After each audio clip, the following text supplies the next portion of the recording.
Hello everybody, welcome to my YouTube channel. कैसे हैं आप सभी लोग? I hope you all are doing good. तो जैसा कि आप सब जानते हैं कि केवीएस की जो वैकेंसीज हैं वो इस समय आई हुई हैं, फॉर्म भरे जा रहे हैं। आई होप आप सभी ने जो फॉर्म है वो भर दिए होंगे, और जिसने भी नहीं भरे हैं आप जाके भर सकते हैं। लास्ट डेट जो है वो उसकी एक्सटेंड हो चुकी है। बाकी जब आपने फॉर्म भर रहे होंगे तो आपने देखा होगा इस बार जो मार्किंग है वो 70:30 में होने वाली है। यानी कि 70 में जो एग्ज़ाम होगा उससे प्लस 30 जो है जिसमें आपका डेमो प्लस आपका इंटरव्यू दोनों काउंट होगा। और आप इस बार ये भी देख सकते हैं कि 180 नंबर का आपका पेपर होगा। पहले ये चेंज हुआ करता था, पहले 150 नंबर का होता था, 85:15 का जो सिनेरियो है वो होता था। तो आज की वीडियो में मैं आप लोगों को यही बताऊंगा कि आप कितने मार्क्स जो लेके आएँ, क्योंकि रेशियो बदल गया है, आपके टोटल ऑफ नंबर मार्क्स भी बदल गए हैं।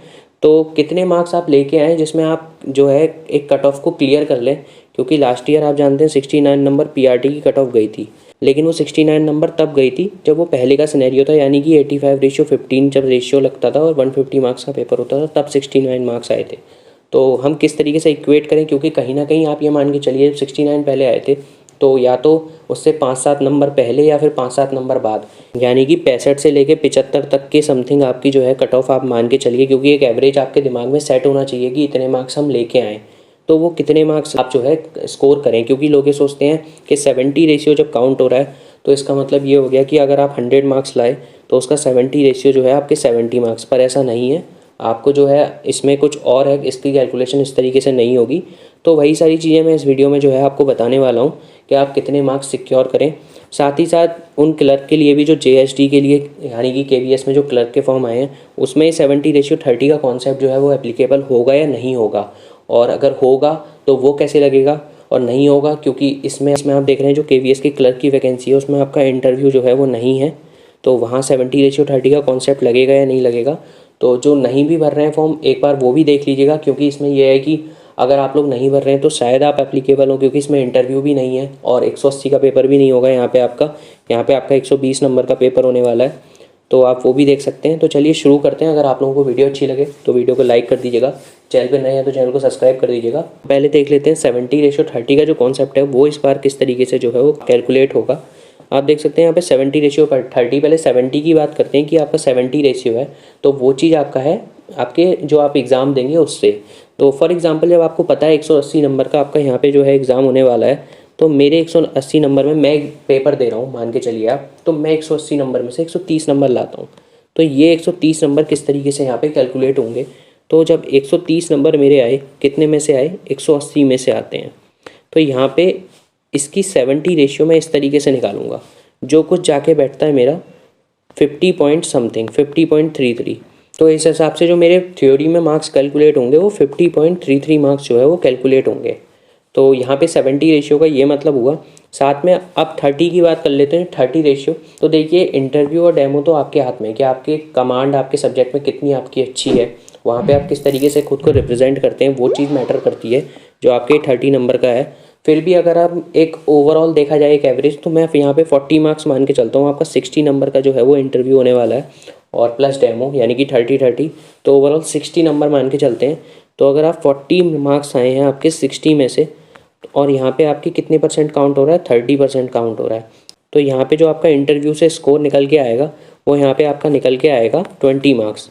तो 20 मार्क्स आपके मान के चलिए इसमें आ जाते हैं। तो ये आपके जो है इंटरव्यू प्लस आपके यहाँ पे जो अभी 50 मार्क्स आपने जोड़े थे, 50 मार्क्स आपके रिटन एग्ज़ाम के, तो आप यहाँ पे जाके बना पा रहे हैं, आपकी 70 जो मार्क्स हैं वो आएंगे।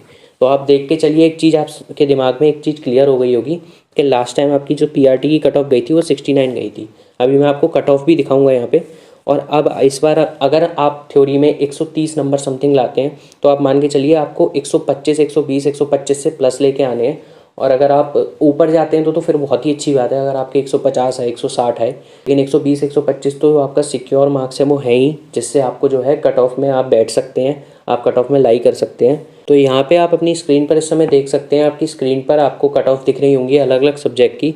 जैसे आपकी यहाँ पे पीआरटी की 69 गई थी समथिंग, और अगर आप यहाँ पे टीजीटी मैथ्स की बात करें तो वहाँ आपकी 61 समथिंग गई थी। तो बाकी अलग अलग कैटेगरी के हिसाब से आपके अलग अलग जो मेरिट्स हैं वो आपको यहाँ पे देखने को मिल रही हैं। उसके बाद बात कर लेते हैं जो मैंने अभी आपको बताया था, जो जेडीएस में आपके यानी कि आपका क्लर्क की आप वैकेंसी होगी, तो उसमें 70:30 का कॉन्सेप्ट लगेगा। तो सबसे पहले नहीं, उसमें 70:30 का कोई कॉन्सेप्ट नहीं लगने वाला है, ना ही जो पहले 85:15 का लगता था वो लगेगा। उसमें किस तरीके से लगेगा, देखिए आपका सबसे पहले तो एक 120 नंबर का आपका एग्ज़ाम होगा वहाँ पे, और आपके एक टाइपिंग टेस्ट होगा जिसमें आपको, अगर आप इंग्लिश में टाइपिंग कर रहे हैं तो 35 वर्ड्स पर मिनट आपको देने होंगे, और अगर आप हिंदी में कर रहे हैं तो आपको 30 वर्ड्स पर मिनट आपको जो है वो देने पड़ेंगे। ये आपका जो है क्वालिफाइंग एग्ज़ाम होगा। यहाँ पे आपको ये कुछ नहीं है कि अगर कोई 40 वर्ड्स लिख ले रहा है या 45 लिख ले रहा है, उससे अंतर कुछ नहीं आता है। आपको जो है यहाँ पे क्वालिफाइंग होगा, यानी कि अगर आप इंग्लिश में हैं तो आपको मिनिमम 35 लिखने हैं, और हिंदी में है तो आपको 30 लिखने हैं। बाकी यहाँ पे आपका 100 नंबर का जो CPT होगा, इसमें आपको 40 नंबर लेके आने पड़ेंगे। इसमें आपका क्या क्या आएगा, आपका यहाँ पे MS ऑफिस से रिलेटेड सारी चीज़ें आएंगी, आपका Word, PowerPoint, Excel, Access, आपका इंटरनेट आएगा। तो यहाँ पे आप 40 मार्क्स लेके आएंगे। सेम ये भी क्वालिफाइंग एग्ज़ाम है, तो यहाँ पे आप 40 ले आएँ, आप 50 ले आते हैं, आप 60 ले आते हैं, आप 70 ले आते हैं, उनकी कोई वैल्यू नहीं है। आपका काउंट जो है ये मार्क्स नहीं होंगे, आपके सिर्फ ये देखा जाएगा आपने क्वालिफाई किया है या नहीं किया है। उसके बाद यहाँ पे काउंट क्या होगा, काउंट होंगे आपको 120 मार्क्स जो हैं, और जो आपकी मेरिट बनेगी वो बनेगी आपकी 100 मार्क्स में से। तो यहाँ पे जो है मार्क्स किस तरीके से कैलकुलेट जो है वो करेंगे। फॉर एग्जांपल मेरे 100 नंबर आते हैं कितने में से, 120 में से। तो यहाँ पे पूरा पेपर जो है आपका थ्योरी से जुड़ रहा है, आपका जितना भी आप एक पेपर दे के आएंगे उससे जुड़ रहा है।